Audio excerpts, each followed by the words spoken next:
Assalamualaikum warahmatullahi wabarakatuh. Belajar PAI bersama Ibu Ngaini. Bagaimana kabar anak-anak ibu semua? Semoga dalam keadaan baik dan sehat. Baik anak-anak ibu semua, materi kita hari ini adalah bersih itu sehat. Sebelum kita mulai belajar, mari kita berdoa. Bismillahirrohmanirrohim. Tujuan pembelajaran kita hari ini adalah yang pertama, siswa mampu mendeskripsikan pengertian bersuci dan hadas kecil. Kedua, siswa mampu menguraikan perkara yang menyebabkan harus bersuci dari hadas kecil melalui problem solving. Yang ketiga, siswa mampu menerapkan tata cara bersuci dengan hadas kecil melalui problem solving dengan penuh tanggung jawab. Pengertian hadas kecil. Hadas kecil adalah suatu keadaan yang mewajibkan seseorang harus berwudu, seperti pipis, BAB, buang angin, minta kemaluan, bersentuhan lawan jenis yang bukan muhrim, dan lain sebagainya. Tata cara bersuci. 1. Syarat sah wudu. Syarat sah wudu meliputi 1. Beragama Islam. 2. Mumayyiz. 3. Memakai air yang suci mensucikan. 4. Tidak ada yang menghalangi air pada kulit. Jadi syarat sah wudu itu ada 4. Jadi yang pertama harus beragama Islam. Mumayyiz. Mumayyiz artinya orang itu sudah pintar-pintar itu bisa membedakan antara yang baik dan tidak. Memakai air yang suci mensucikan artinya air itu air yang belum dipakai, tidak boleh di kopok-kopok pakai tangan, itu nggak boleh.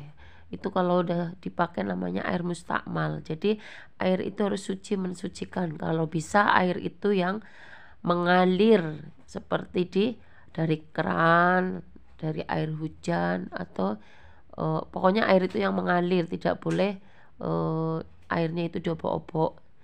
Kemudian yang keempat adalah tidak ada yang menghalangi sampainya air kepada kulit. Contohnya misalkan kuku memakai kutek atau cat kuku itu nggak boleh, tapi kalau inai itu boleh. Yang berikutnya adalah rukun wudhu. Rukun wudhu meliputi 1. Niat, 2. Membasuh muka, 3. Membasuh kedua tangan sampai siku, 4. Membasuh sebagian kepala dengan air, yang kelima membasuh kaki sampai mata kaki, yang keenam adalah tertib. Jadi ketika berwudu itu harus niat, itu wajib. Kalau tidak dibaca berarti wudunya tidak sah. Tempatnya ada di hati. Terus kemudian membasuh muka itu dari tumbuhnya rambut itu ya, dari telinga kanan, telinga kiri sampai di bawah dagu, itu adalah bagian membasuh muka. Kemudian untuk tangan itu harus sampai siku, untuk kaki itu sampai mata kaki, dan yang terakhir adalah harus berurutan.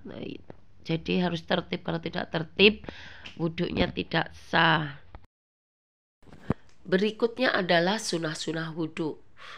Pertama, mencuci kedua tangan di awal wudu, membaca basmalah, kumur-kumur dan intinsyak, siwak, meresapkan air ke jenggot 3 kali, membasahi seluruh kepala, membasuh telinga, mendahulukan anggota kanan, dan yang terakhir adalah tahil atau meratakan air di sela-sela jari.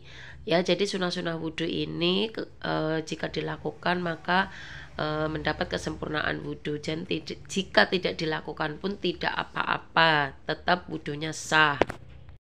Yang selanjutnya adalah hal-hal yang terlarang bagi orang yang berhadas kecil. 1. Melakukan sholat. Yang kedua, melakukan tawaf. Yang ketiga, menyentuh atau memegang mushaf Al-Quran. Jadi ketika kita sedang berhadas kecil itu tidak boleh dilakukan.